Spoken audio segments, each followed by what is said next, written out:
eu vou aproveitar para seguir na questão do tema da saúde, que para mim é um tema muito central e que a gente precisa, de fato, observar que várias reivindicações que a gente tem, elas não necessariamente falam de um grande aporte financeiro para acontecer.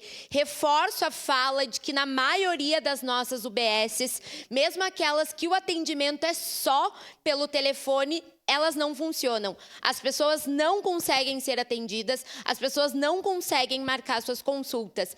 E um outro exemplo é a UBS, por exemplo, do Serrano, que não tem toldo e que obriga as pessoas a irem 4h30 da manhã para a fila, e lá as pessoas ficam abaixo de chuva, abaixo de sol, idosos, crianças.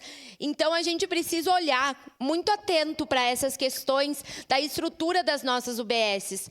Há pouco tempo, em uma reunião com o prefeito Adiló e com o secretário da Saúde, foi dito que a gente não terá como fazer grandes investimentos na área da saúde, porque a gente já aporta muito mais do que o que está estabelecido na lei.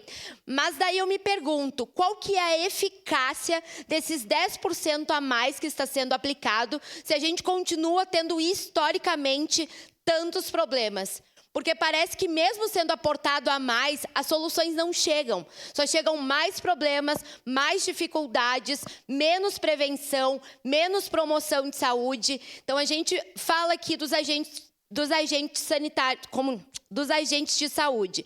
Eles não funcionam, eles não atuam no nosso bairro, porque cada vez estão em um número mais reduzido, com mais pressão para trabalhar. Quando a gente fala de lugares que não têm UBS, que provavelmente demorarão muito tempo para ter, já que a justificativa de não ter dinheiro é uma justificativa sempre presente, a gente fala em relação aos outros serviços. Parte, vereadora. O transporte nesses bairros não funciona para a pessoa conseguir sair do bairro e ir na UBS 4, 5 horas da manhã para marcar uma consulta. Então, como que a gente vai querer debater uma saúde pública de qualidade quando a gente não garante o mínimo para as pessoas conseguirem ter acesso à saúde? Não garante o mínimo na marcação de consultas, não garante o mínimo no transporte público para que as pessoas possam se locomover até a UBS de referência. Então, é importante nós olharmos para uma questão que envolve o todo quando a gente fala da questão da saúde e da importância dela estar interligada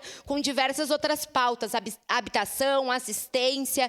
E então é essa vontade que a gente tem em ver essa melhoria na saúde, com a secretaria trabalhando de forma mais intersetorial, para que a gente tenha, de fato, uma efetivação das políticas públicas relacionada a esse tema que é tão importante. Seu à parte, vereadora Andressa. Vereadora Estela, ontem eu ouvi uma frase de uma líder que estava lá na Assembleia Legislativa, que ela comentou sobre o governo do Estado, que eu acho que cabe bem também aqui para o nosso governo municipal. Aliás, são governos do mesmo partido, né? Ela comentou o seguinte, que eles falam tanto em Estado mínimo, não tem dinheiro, mas é o Estado mínimo para o povo e Estado amigo para quem está no governo, porque quando o interesse é do governo, as coisas acontecem no estalar de dedos, né? Quando vê no outro dia, vem um projeto para cá, a gente precisa de dinheiro, daí não sei o que, é uma pressão, porque senão as coisas não vão acontecer. Agora, quando é para as pessoas, a gestão não funciona. Claro que tem secretarias que a gente percebe que a gestão ela é mais ágil, né? Porque é muito papel de quem está ali, vereador Lucas, nós estávamos conversando sobre isso antes. Agora, quando não tem interesse em fazerem as coisas acontecer, a gente vê o que acontece na nossa cidade, um serviço público parado no tempo e as coisas não acontecem para a população. A gente não pode mais aceitar isso. Exatamente, vereadora Andressa. Eu acho que um exemplo que a gente pode pegar é a 409. Que ela já deveria ter vindo para a Câmara, com promessa que ela viria até o fim de agosto, e agora a gente já vai entrar em setembro e ela não veio.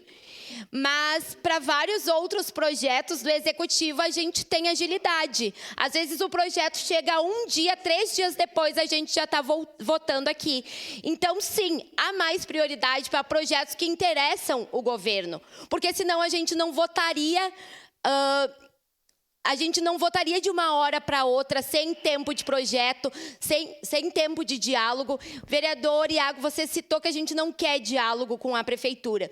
Eu acho que a gente quer, a gente precisa. Só que quando esse diálogo não acontece, de fato, a gente tem que vir aqui, utilizar do nosso papel de fiscalizador para apontar os tamanhos problemas que a gente tem na nossa cidade e que transformar a prefeitura em cabide de emprego não vai ajudar em nada. Muito obrigada.